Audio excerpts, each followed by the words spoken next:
nilang i-threaten yung lisensya ko. I'm the only lawyer here, and the only reason they were asking for my disbarment is dahil hindi ako nagpakita sa hearing. Pero entitled ako dun sa sarili nilang mga rules. Entitled ako to notice. Bukod pa dyan, anong ginawa ko bilang isang abogado? Kinwestiyon ko ang legalidad ng hearing na yun, which is my right as a citizen. Pero, isa sa usapan dun, pag-aralan natin paano natin ito padidisbar. And they said that in the safety of their parliamentary immunity. Bukod pa dyan, Paduano, Congressman Paduano. Alam niyo ho, nung lumabas ho ako at nagsalita ako, at nagdesisyon ako magsalita against sa ating presidente sa kanilang ginagawa or vision nila sa paggamit ng droga, lahat ho, alam ko na may mangyayari sa akin. Alam ko na meron hong pwedeng pumatay sa akin. Alam ko na malalagay sa alanganin ang pamilya ko. At alam ko marami akong kaibigan na mawawala. At nangyari ho. Pero pinili ko pa rin pong magpatuloy kasi yun lang ho yung kaya kong ibigay para tumatanda na rin ho ako. And ang hirap din ho sa sitwasyon ko kasi both my parents namatay na ho. Wala akong magulang. And I have 5 kids, 4 na babae. At matitino, matatalino, mababait. I'm so proud of them. And eto lang yun. Yun, katulad nila kay Seth, kami lahat dito. Wala ko kaming inihingi. Hindi ko kami naghanap ng posisyon. Hindi kami nagpapasikat. Ano papasikat? Sikat ka, mamamatay ka. Yan ba yung sikat? Isinasalang mo yung buhay mo. Hindi po joke yung ginagawa namin. Sabi nila, may isa nga akong friend, sabi, why Scotty, parang, she went ballistic na. Sabi ko, ballistic na kung ballistic. As long nagsasabi ka ng totoo. Ako hindi ko maintindihan yung nangyayari ngayon. Sa ating mga politiko o leader natin sa ating bansa, dapat ho, kung kayo ho ay kinikriticize, tanggapin nyo ho, pray for it, pag-isipan nyo, and tingnan nyo ho yung sarili nyo sa salamin, kung tama ba o mali yung ginagawa nyo. Ang nakikita ko ho dito, yung nangyayari ho sa amin ngayon, hindi na ho to bago sa akin. Nangyari ho to sa akin. Simula 2021 hanggang ngayon. Yung pagbubuli ng tuloy-tuloy. Yung ginagawa nila, sabi ko nga sa'yo, kaya nga ako natauhan. Yung ginagawa nila kay VP na panggigipit, duwag naman ho yung mga yan eh. Manggagamit ho yan. Gagamit sila ng tao para manakit. Gagamit sila ng mga tao para sila yung gumalaw para sa kanila. Pero sabihin mong sila itself ang gagawa, hindi na gagawin. Kaya sa inyo, na akala nyo kakampi nyo yan, kasi ginagamit kayo, collateral damage lang kayo. Look what happened. Di ba ang dami lang tinanggal ngayon sa mga trabahador nila dyan sa gobyerno?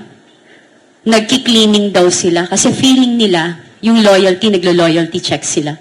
So, lahat po kayo disposable. Lahat po kayo itatapon. Pag tapos na sa inyo, itatapon na kayo. Attorney Trixie, Attorney Vic Rodriguez, VP Sara. So, don't think na kayo ngayon na nakaupo, magtatagal kayo dyan. Lahat kayo basura. Lahat kayo trapo. Lahat kayo gamit sa kanila na pag pinagsawaan na or wala na silang pakinabang, itatapon lang din nila kayo. Sa mga tinanggal sa trabaho, magsalita ho kayo. Sa PSG, sa security, sa mga empleyado ng gobyernong tinanggal, magsalita ho kayo. Huwag ho tayong matakot sa kanila. Kasi yung ginagawa nila sa akin, sa amin, katulad ng mga kasama ko dito na sinasabi nila na tinatakot kami. Yun, sabi nga ni Crisette, it's easy to fold. It's easy to umatras ka na tumigil ka. Pero pag tumigil po kami, sino pa pong magsasalita para sa inyo? Kami ho, never ho kaming naglabas ng chismis. Never ho kami, hindi ho theory. Facts. Kinukuha ho namin sa kwento nila, the way sila mag-hearing, lahat ng nilalabas sa media, lahat ho doon namin dinadissect yun. Doon namin kinukuha yun, tapos bibigay kami ng aming opinion sa nakikita namin. At yan po ang karapatan natin bilang Pilipino. Kasi democratic country tayo. Dapat ho talaga may freedom of speech dapat nagagamit natin. Huwag ho kayong tumakbo kung ayaw yung maging makriticize. Ang bawat Pilipino ay may karapatang i-question kung ano yung pagkakamali ng sinong leader na nakaupo sa inyong pwesto. Ngayon, sorry. Ngayon po, wag na lang ho kayong tumakbo. Ngayon sa darating pong eleksyon, ang mamamayang Pilipino, tayo po ang bida. Bumoto po kayo ng tama. Tanggalin niyo ho ang mga congressman na walang prinsipyo at natakot na mawalan ng pondo kasi sabi na, napilitan kami. Kasi mawawalan kami ng budget. Ano ba mas importante? Pera o mamamayang Pilipino? Do you think that the Filipino people will never understand your situation, yung sitwasyon nyo, na iniipit kayo? Mas mamahalin mo kayo. Kasi principled kayo. Kasi may integridad kayo. Pero mas pinili nyo na kung ano yung mapapakinabangan nyo more than, tsaka yung posisyon nyo more than sa mamamayang Pilipino. Yun lang po. Kaya dapat po, iboto natin, palitan nyo na ho yung mga congressman dyan na bumoto. So magalit na kayo. Kasi yung katotohanan eh. Mas may bayag pa nga ho itong mga to, nakakapagsalita, tapos binubuli nyo. Magpakalalaki kayo at matuto kayong gumayang. Women's Month ngayon, may nagsalita sa ni Martin, suportahan ng kababaihan. Martin, naging kaibigan kita minsan. Hindi ko in-expect na magiging ganyang kakasama. May asawa ka. Buhay pa ba nanay mo? Hindi ko alam.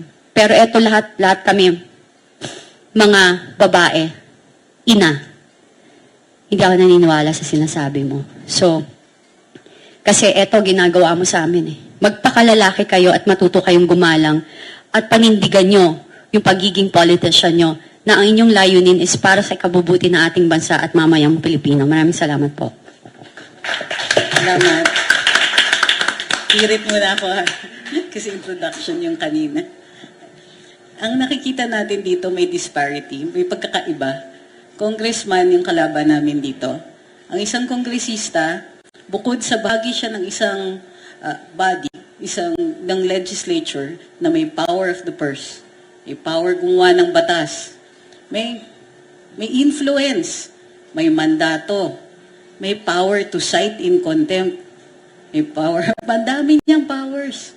Kami, ang sinasandalan namin ay ang aming mga karapatan sa ilalim ng saligang batas.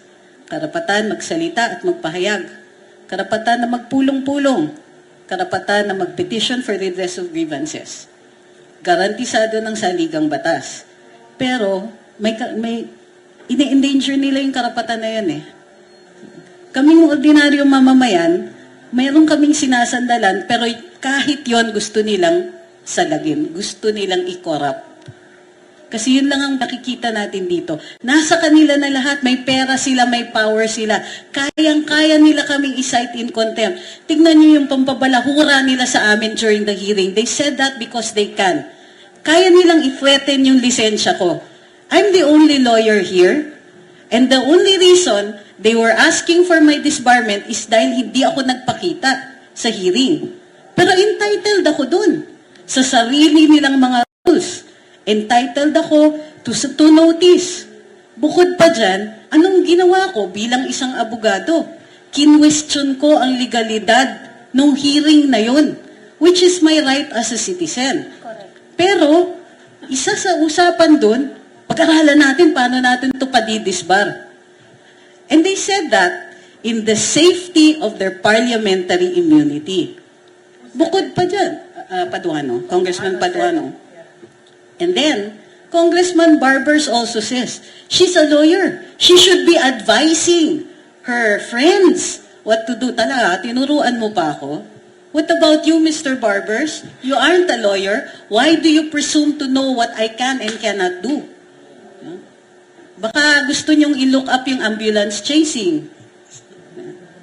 But he said that because he can. Stupid. No matter how uninformed. Stupid. Thank you, Mark. No matter how uninformed, di ba? No matter how out of place, no matter kung paano siya makapanira, kaya niyang sabihin yun. Ang gusto niya, kunin niya yung karapatan namin na magsalita in the same way that he does. Pwede tayong magsalita to check our government officials. Kasi nakaupo sila, by the power of our vote, nakaupo sila being paid by our taxpayers' money. Pero gusto nila limitahin yung karapatan na yon under the guise of fake news. O sige, fake news, hindi man nila ma-define ang fake news. Aminado sila walang batas sa fake news. Aminado sila na even the press secretary says, pag-aaralan pa namin. And Congress's inquiry is pag-aaralan pa namin. Pero anong ginawa nila nung di kami dumating? Nagpa-imbestiga sa BIR kung nagbabayad kami ng buwis. Tayo ba may power to do that? Taxes, our tax returns are confidential in nature. In the same way na pinakialaman ng mga kongresista ang COA reports tungkol kay Vice President Inday, na confidential habang hindi pa tapos yung pagsusuri, gayon ang ginagawa sa aming tax returns. Sino ba sa kanila ang willing na magpakita ng kanilang salin? Ha? Kung gusto niyan lumaban, sige, pero magdidemand ako laban patas. I'll show you you show me yours, I'll show you mine. Yes. Labas niyo salin niyo. Labasan. Labasan ng pera. Gusto nila. Baka sa kanila merong Malalaman yung qualified pala kami sa 4-piece. Ipapasok tayo sa Baptist. sila may hidden wealth, kami may hidden poverty. Ano ba? Unexplained poverty. Baka malaman yung account ko, yari tayo. Social climber man. Bukod sa salin, may liquidation din, ha? Ayun. Nga pala. At habang nandito na rin lang tayo, labas nyo na rin kung paano nagka-blanco yung BICAM report. Correct. Ang dami ninyong gustong kalkalin sa amin from the safety of your immunity. Pues, may limitasyon din po ang immunity ninyo. Correct. Bukod pa dyan, dumudulog sa Korte Suprema ang ilang mga grupo tungkol dun sa mga ginagawa ninyo at tupagin nyo kaya yung depensa nyo. Tama lang naman na magtanong kami. Alam nyo yan. Pero ginagawa nyong excuse yung fake news. Sa pagsusuri ng ilang mga dalubhasa, sinasabi na nila, may problema tayo sa fake news kasi yung ibang sinasabi nyong fake news ay time-bound. Ibig sabihin, pwedeng mali noon, pero totoo na ngayon. O anong gagawin natin kung naparusahan na yung tao? Anong gagawin natin pagka yung katotohanan, kayo mismo yung gumagawa ng pagkapeke na nun? Paano ko yung pagkapeke galing sa inyo? Gagamitin nyo pa rin ba yung parliamentary immunity ninyo? Ang nakakatawa dyan is, akala nyo naman hindi kami nasasaktan in the same way that you are? Meron din naman nagtotroll sa amin. Yung iba, binabayaran nyo pa siguro. Emphasis. Diba? Diba? Paano kung may mga Order na ganun? enchimada. Dalawa ng ensaymada, please. Order. Meron ba? Yan. Paano kung ganun? Kami tinotroll din kami. Pero hindi kami pikon katulad nyo. And in fact, alam namin na kaya lang ninyo ginagawa yan because you are enjoying your power a little too much. Kaya kami nagsasalita because you're enjoying your power a little too much. Doon kayo sa enjoying part Nasaan yung serbisyo? Kung may nakikita kaming serbisyo sa inyo, ang dali sabihin na, kawawa naman si Congressman, sige, hayaan ko muna ngayon kasi maganda naman yung mga pinasa niyang batas wala nakikita ko yung GAA na pinasa ninyo In 2024 and 2025. Kala niyo nakalimutan namin yung almost 800 billion pesos na ayuda? Hindi. Mr. Congressman, parang parang yung sinasabi ninyo sa amin, kaya niyong magsalita, dito kayong magsalita sa amin ngayon. Kami, sabihin din namin yan sa inyo, Mr. Congressman, Tara sa korte, doon kayo mag-explain. So, si President Duterte meron siyang sinasabi at gusto ko sabihin sa mga congressmen kasi kailangan nga i-recalibrate at kailangan paalala sila, no? Hindi kayo special, mga trabahante lang kayo sa gobyerno. Kami, may karapatan kaming unahin ang mga pinagagawa ninyo kasi pasweldo kayo ng bayan. So wala dapat natatakot na kahit na sinong Pilipino na mag-criticize sa isang lingkod bayan. No, at saka gustong-gusto ko talaga yun kasi may sinasabi kasi nila, no, magdemanda ka, Ace.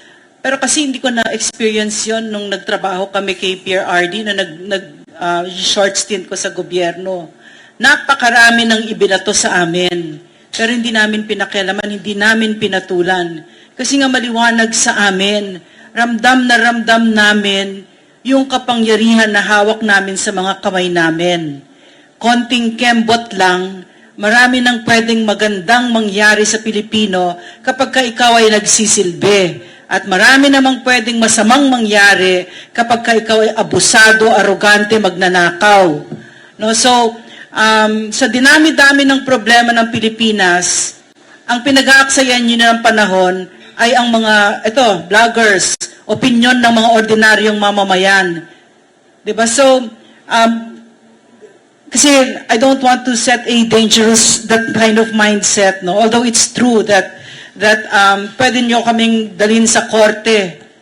Pero kasi ang pakiramdam ko, at saka yung saligang batas kasi, nilikha yan bilang proteksyon ng mga ordinaryong mamamayan sa gobyerno. Kasi ang gobyerno ay napaka-powerful.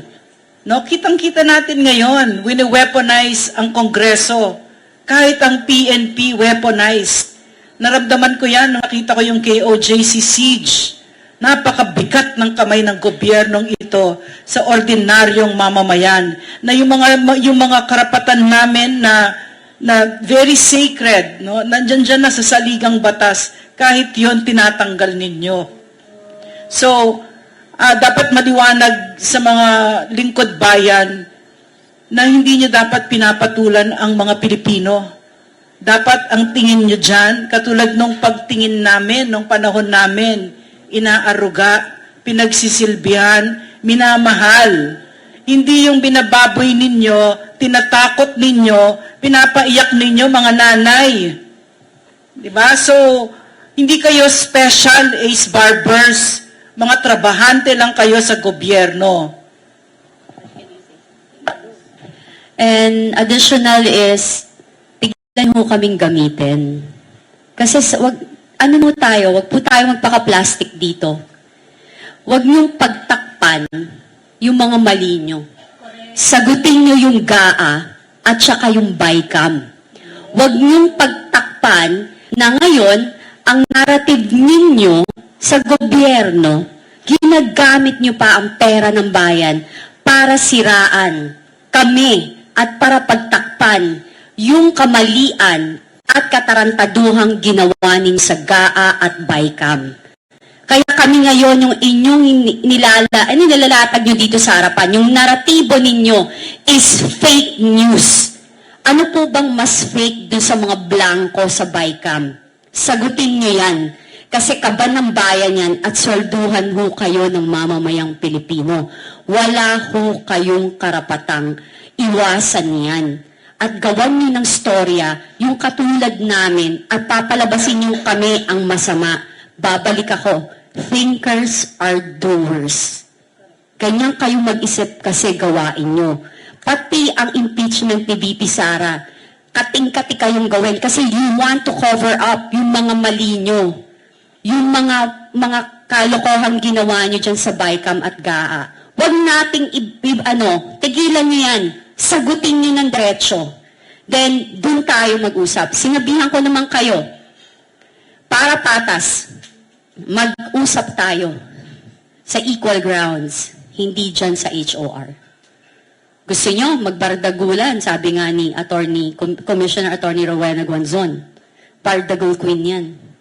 Wala ito sa kulay ng partido natin. Dilaw, pink, berde, pula. Doon tayo sa tama. Ang naratibo dapat natin dito bilang mga leader ay para sa ikabubuti ng ating bansa at kapakanan ng mamamayang Pilipino. Salamat po.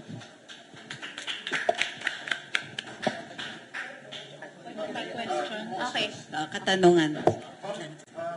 Marami ng mga katanungan yung nasagot po dahil sa opening statement ko ninyo. But I only have 2 questions. First, gaano po kahalaga na hindi lang po kayo ang nagsasalita, pero maging ating mga kababayan po? And what will happen if they choose to stay silent? And second question, gaano po kahalaga itong 2025 elections para mabago po yung sitwasyon ng Pilipinas natin. Hindi lang po dito sa malayang pamamahayag, pero maging dito sa kahirapan, sa issue ng illegal na droga. Ano po yung paalala natin sa ating mga kababayan? Because they will be choosing senators, they will be choosing representatives of their places. So ano po yung paalala po natin sa kanila? Sagutin ko yung unang tanong. Yung unang tanong mo is, gaano ba kahalaga na hindi lang kami, kundi ang mga kababayan natin ay kasama rito na nagsasalita. Alam niyo, months ago, paulit-ulit ko yung sinasabi, kaya gusto kong sagutin to dahil paulit-ulit kong sinasabi to sa aking social media account. Let's multiply. Huwag tayong manahimik kasi alam ko na mangyayari to.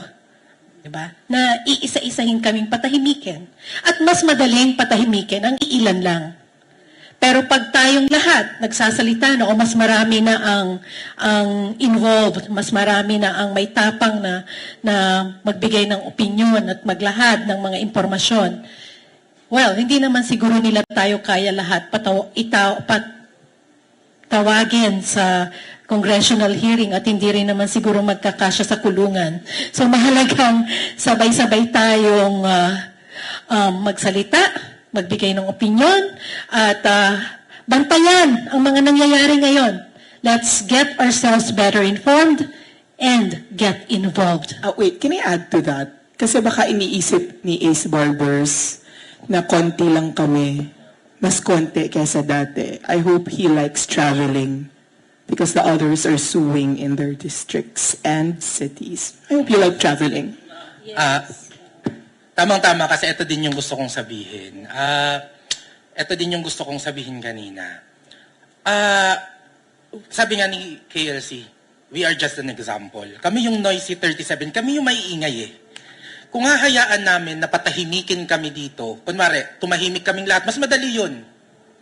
Hindi na natin kayang magsalita pa. Kasi next time na maging may noisy na naman, gagawin lang nila yung ginawa nila sa amin. And wala na kaming karapatan, hindi na namin magagawang magsalita. Kasi uulit-ulitin lang, it's a never-ending cycle. Pag may nagsalita, i-invite ka lang sa House of Representatives. Nandito kami para sa simula pa lang, pigilin na agad yun. Tapusin na agad yun. Nandito kami para sabihin na kami pa lang, dito pa lang, wala nang ibang mabibiktima to. Kaya importante na parang tren eh. 'Di ba? Hangga't walang nagbi-break, walang nagsasabing tama na, walang nagpapara, tuloy-tuloy na yan, baka nga pabilis pa yan ng pabilis, paabuso ng paabuso. Masasagasaan ang pwedeng masagasaan. Now, dito pa lang, sa una pa lang, samahan nyo na kami. Kasi kung hindi kami, kung mapatahimik kami, there will be time na baka ikaw, kapatid mo, pamilya mo. Kung kaya nila sa amin na maiingay, paano pa ikaw na iniisip nila na walang boses? Okay. Can I also add to that? When we were discussing what was happening to us, tao lang din naman sila. Kasi ako sa mga ugali ko, joke. But people were affected because their families were affected. Diba? Their jobs are affected. Mabilis naman mag-sorry, mabilis magtahimik. Pero everybody here, we're in agreement, all of us, we're in agreement na this is a burden. Burden siya of responsibility. Kami yung unang ginawan ng ganito ng Congress. If we fold, it will dictate how the rest of the Philippines will respond to the bullying of those in power. If tumahimik kami at natakot kami, then kami nga natatakot ng iniingi namin. Ano pa kaya yung regular Filipino? So, actually, oo naman, we're affected. But we are also feeling the burden of responsibility that what we do, how we choose to respond to this, will set the course for the Filipino. Hindi lang kami, mga anak namin, mga ano namin. So, right now, we're doing this so that alam ng mga tao at alam din ng mga abusadong kongresista at those in power now and in the future that there's a way to yung legislative overreach nila, yung abuse of power nila, there's a way to respond to that. We have courts and we the people, we are more powerful than any politician. We have to remember that. Mas ano tayo, mas powerful tayo. We are mass in numbers. You have to remember that when it gets overwhelming, na mas importante kasi marami tayo, konti lang sila. And they derive their power from us. Remember that when it gets we have to remind it of, we do have to remind ourselves of that every time when it gets overwhelming. Pero yan, kung hindi namin gagawin to, kawawa tayong lahat. So, that's why. Well, speaking of power, 2025 elections na po, we'll be choosing senators, congressmen. So ano ang dapat gawin ng ating mga kababayan upang magbago itong tahak ng nangyayari sa bansa po natin? Alam naman natin lahat kung sino yung salbahe. Hindi natin i-vote yung mga salbahe. And I think, no, related yung parating na eleksyon sa nangyayari ngayon. They just want to shut us out. Shut us up. Yes. Issue ng fake news grossly interferes with the electoral process. Bakit itong COMELEC hindi umaangal? Mayroon na rin silang mga bagong rules about what you can and cannot accuse a candidate of whatever. Diba? Kandidato sila eh. May karapatan kaming kilatisin yung mga yan. Pero ang ginagawa nilang nang aakusan ng fake news, gustong magpatawag sa Kongreso ng hearing on fake news, maliwanag naman para busalan kami. At saka busalan ng busalan ng ordinaryong mamamayan. Kasi nakaka-apekto to ng diskurso. Siyempre, 2 beses ka mag-iisip bago ka mag-post. 2-3 beses ka mag-iisip kasi baka COMELEC na yung kumakatok sa inyo. Di pa nga maliwanag kung ano yung rule. Di pa nga na-define kung ano yung fake news. Hirit na sila ng hirit. Fake news, fake news, fake news. Magawa sila ng polisiya sa ehekutibo tungkol sa fake news. Pero ang nakakaligtaan nila, paano ninyo pupulisin ang fake news? Hindi nyo pa sinasabi sa amin kung ano yun. Baka nakalimutan ninyo, gagawa kayo ng batas, hindi nyo masabi sa amin. Ano ba yung sinabi namin na peke? Ano ba yung sinasabi ninyo na kinaiinisan ninyo na fake news? Wala hanggang ngayon. At kahit dun sa sa mga dalubhasa, hanggang ngayon debate pa rin. Ano ba lang ang pinaparusahan sa ibang bansa? Ito tinignan na namin. Ang pinaparusahan sa ibang bansa, yung may mali siya. Pagka nagsalita ka, mayroon kang sinabi, in spite of the fact na alam mong peke yan, kahalintulad yan ng libel. So, yun ang tinitignan. Isa ngayon sa atin, kung ang sinabi mo, nakakapanirang puri, may mali siya, libel yun. May batas tayo sa libel. Pero yung hirit na fake news, talagang hindi nila dinidefine para madali silang magturo. O ito, fake news yan. Pwede nilang isumbong sa sa COMELEC. O ito, kung ano-anong sinasabi tungkol sa kandidato without defining it. Anong ibig sabihin yan? Violation yan ng due process. Hindi nyo kami pwedeng parusahan kung hindi namin alam na mali yung tinutukoy ninyo. Pero habang hindi nila dinidefine kung ano yung fake news, they get to say, ito fake, ito fake, ito fake. Kung sino yung nakasakit sa kanila, di ba? Sila yung peke. Ganon ang nangyayari ngayon. Miss MJ. May sasabihin ako. Well, yung sa question ni Jason na ano yung value ng 2025 election dito sa mga kaganapan na to. At napaka-importante nito kasi yung mga pipiliin natin ngayong eleksyon na ito ang magdedetermine ng uri ng eleksyon na mararanasan natin in the next 2 or 3 election cycles. So that is why this election is very, very important. Dapat ang piliin ng ating mga kababayan ay yung mga kandidato na hindi i-enable ang mga ganitong klaseng pag-iisip na kapag tinatanong mo sila tungkol sa trabaho nila, ang bato sa'yo, troll ka, fake news ka, narco-vlogger ka, pogo-vlogger ka.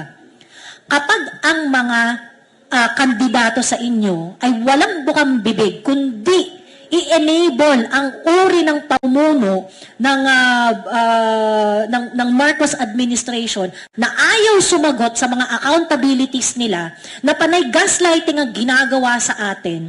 If you are going to elect this kind of individuals, sa susunod na mga eleksyon, maybe 2, 3 election cycles, magiging ganon ulit tayo. Magiging ubusin ulit ang pondo ng bayan, hindi natin alam kung meron pang matitirang dugo sa mga Pilipino by that time. So that's why it's very important to choose for someone na nilalabanan ang ganitong klaseng bulok na pag-iisip sa pagpapatakbo ng bayan. They have to answer. Ang dami-dami nilang dapat sagutin. Ang dami-dami nilang dapat sagutin tungkol sa mga pangako nila na food security. Ang dami nilang dapat sagutin tungkol dyan sa budget. Ang dami nilang dapat na resibo na dapat pinapakita kung saan napupunta ang perang ginagastos nila, asa ng mga flood control projects, kinamamatay ng mga bawat Pilipino yan. Paparating na uli yung, ilang buwan na lang, paparating na uli yung tag-ulan, babahain na naman tayo. Inaudit nyo na ba yung mga flood controls na pinondohan nyo ng bilyon-bilyon? Mag-isip kayo ng paraan kung paano ang mga infrastructure projects natin ma-audit dahil lahat kayong nandyan, contractor ding mga putang ina ninyo. Build our nation. Kung ang pipiliin ninyo ay mga katulad ni Congressman Barbers na yung asawa niya may utang na 29 million worth of luxury bags, anong mangyayari sa Surigao? And then, I just have to react on this because Ace Barber said several times, ganyan ba kayo pinalaki ng magulang ninyo? Mura ng mura. Well, Ace Barbers, ganito ko pinalaki ng magulang ko. Tumatayo ako sa mga abusadong kagaya mo. Ikaw, hindi mo mahal ang Surigao. Bulok na yung mga minahan dyan sa Surigao. Ano na nangyari? Ang ganda-ganda ng probinsya ninyo. Yung minahan sa inyo, ano na? Ano ang nagawa? Ang tagal-tagal mo ng public official. Anong nagawa mo para sa kapwa mo sa Surigao noon? I mean, these are the things that you should ask yourself. And these are the people who will not answer questions. Instead, pipit-pitin ka, titirisin ka. Bakit? Kasi ordinaryong tao ka lang.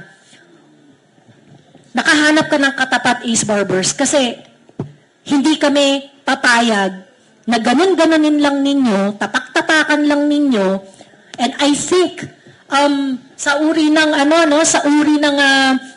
pagtrato ninyo sa mamamayan, na para bagang kayo ang amo namin. Someone has to say, let's stop this madness. Lalaban kami. And lalaban kami hanggang dulo. Kita-kita tayo sa finals. And kung akala ng mga kongresista na tatahimik kami dahil pinatawag nila kami sa kongreso, parang ang feeling ko lalong umingay. So, back